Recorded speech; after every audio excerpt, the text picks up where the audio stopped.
Verse 13. Vatomer ha'isha, velama chashavta kazot al am Elohim, u'mitdaber hamelech hadavar hazeh, ka'ashem levilti hashiv hamelech et nidcho.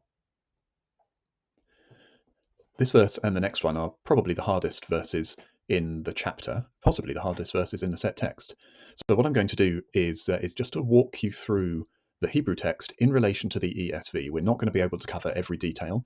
There are, in fact, various ways that that these words can be construed. So I'm just going to lead you through one of them, one of the various options, obviously the one that I think is ultimately most plausible.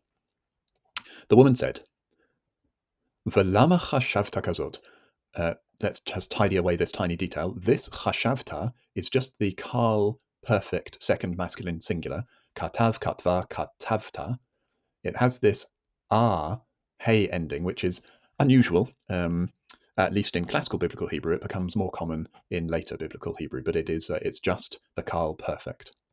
Why have you planned kazot, like this thing? Or the SV, why have you planned such a thing?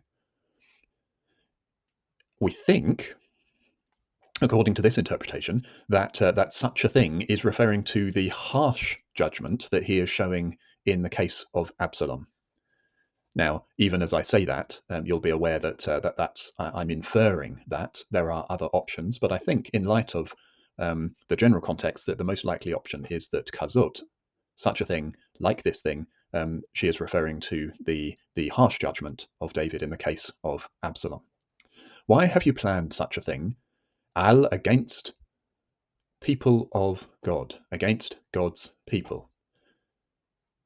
In this interpretation, that would be obviously Absalom. He is the one who is receiving the harsh judgment. And again, Am Elohim could be Absalom. I think that it is most likely. There are other options. If you want to ring the changes about who they could be, the people of God could be a general term for all the people of God, the people of Israel.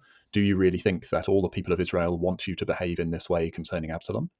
It could be that she is still referring very directly back to her son and referring to him as one of the people of God. Nonetheless, I suggest that we stick with this being implicitly referring to Absalom. Why have you planned such a thing against the people of God?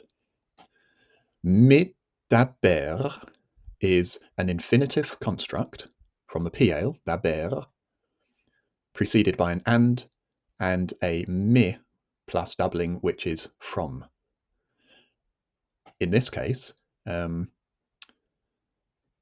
the from has the sense of a logical proceeding rather than a physical moving from place to place. So, infinitive construct, the king's speaking, hadavar hazeh, this word, the king's speaking this word, from the king's speaking this word, logical consequence, as a result of the king's speaking this word, he is k'ashem, he is like a guilty person, which the ESV renders, the king convicts himself. From the king's speaking this word, or making this judgment, from in the sense of as a consequence, or by so doing, he, the king, is k'ashem, like a guilty person.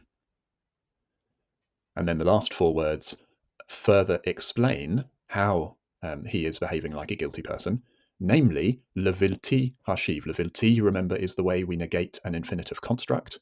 Hashiv is the infinitive construct, to bring back.